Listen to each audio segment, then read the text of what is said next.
Hello, everybody. Welcome to another episode of Hawk Blogger Mornings. I am Brian Nemhauser, and I'm here at the VMAC. And as I've told you before, we've transitioned into a different part of training camp. So we're in the interrogation room here in the VMAC, and we pulled in a guy that, honestly, I'm a little nervous to interrogate. I don't know how that would go for me in a closed door.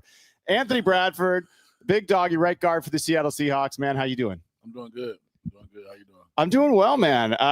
Especially doing well after watching you guys play this week. Had to be an encouraging moment for you guys to see some of your work coming together out there on the field. Yeah, for sure. Like you said, it's encouraging for us, letting us just a pure representation of what we've been working all offseason as an O-line, as a group. Just seeing that all come together, kind of like for the first time.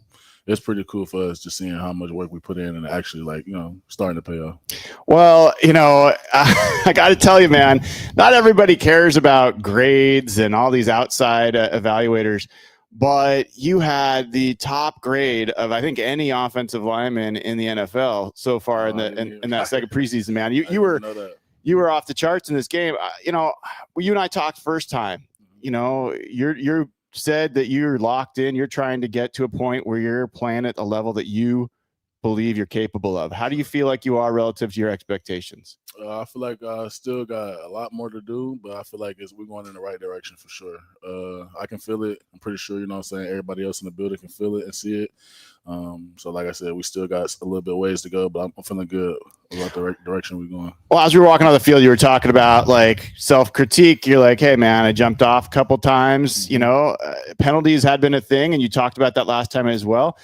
No penalties so far preseason. So how's that going, and what are you working on to make sure that part of your game stays clean?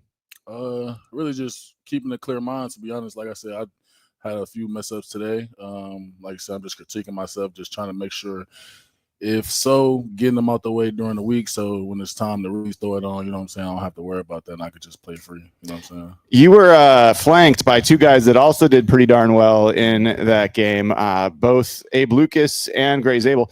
Abe Lucas is the number one graded tackle overall in the NFL through preseason, and Jalen Sundell had quite a game. What's it like playing next to Jalen Sundell for people that don't know him that well? Jalen, he's like a general, to be honest. It's really kind of like no difference from him being in there and Olu as like a mindset. You know what I'm saying? He knows what everybody got to do. He know where his point is. He know everything. You know what I'm saying? So it's good, always good playing next to a center that, kind of like runs the show when you need to run the show. You know what I'm saying? So it was great playing next to Sundell. Well, and Clint Kubiak talked about the center's got to be one of the smartest guys on the field, and when you're out there, how much do you rely on Jalen?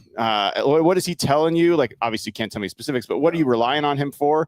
And how often are you getting the right calls? Yeah, we're getting the right calls every time, you know what I'm saying? But really just on going to the right direction. Whatever Sundell say, that's where we go. You know what I'm saying? So he the bus driver, we just riding.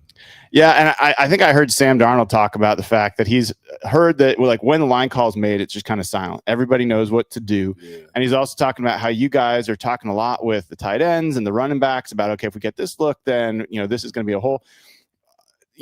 For the people that don't see that, how does those conversations come about? Is it during practice, after practice? How does that happen? Yeah, both. During, as the play is going on in meetings, you know what I'm saying? We always got to communicate. So everybody, it's just, as a line, it's one call has to go down the whole line, and everybody has to be on the same accord. So, you know what I'm saying? Communication is key. What was your favorite play for yourself on this past game against the Chiefs? I would say kind of being able to get running, to be honest. It was an outside zone play. We had a outside zone play to the left, and we was able to get a big run out of it because I had cut off the backside linebacker, and that was pretty cool because that's what we were stressing on a lot during fall camp was really just backside, cutting off that backside, and that was pretty cool for me to see it actually go. Well, and last time we talked as well, you're talking about all the work you've put in this offseason to get in good shape, and there's a lot of running off the ball is a big thing for this offense. Mm-hmm. You guys have had a few series under your belt.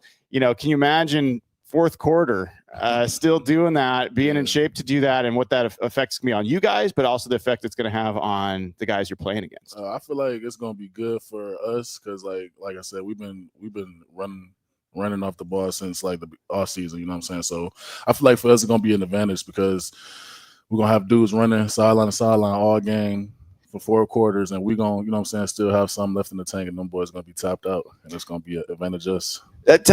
I've been watching these training camps for a lot of years, and maybe it's just my eyes, but it feels like the padless practices without pads are about as physical as any I've seen. Am I right there? Yeah, for sure. Like we try to keep it. We trying to get good work. You know what I'm saying? So you don't get good work with going through the motions. You know what I'm saying? We for sure know how to practice and like keep everybody healthy, but we definitely trying to get each other better at the same time. Now I know that there's competition, and you can't tell me, and McDonald probably won't tell me when I talk to him in a few minutes. I think you're probably gonna be the right guard. Just saying.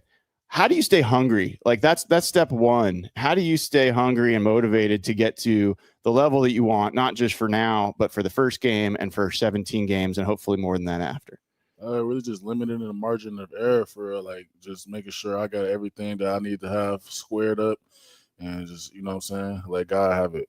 So stay like that. Just all right. Any coaches' points that you got coming out of this last game from either John Benton or Mike McDonald, anyone else that like, hey, words to think about? For me, it's kind of like body control, because I can be like a little bit too athletic for my own good when it comes to some spots. So really just being a little bit more poised and more control with certain blocks and like certain techniques that I'm doing.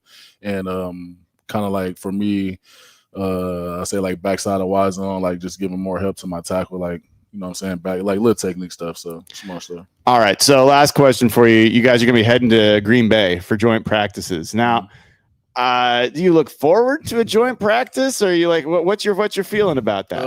I think it's cool. Like I said, you get to go against other dudes, and it's more in like a controlled practice setting, you know what I'm saying? So, of course, it's going to get hot out there. That's what we like, though. We football players, so it's gonna be pretty fun. If I've learned anything about you, you're gonna be in the middle of anything that goes down. Yeah. If it's O-line got anything to do O-line, I'm in there. All right, man. Well, I appreciate you taking the time. Great start to the preseason. I know everybody's looking forward to what you do next. All right, Anthony Bradford, right guard for the Seattle Seahawks.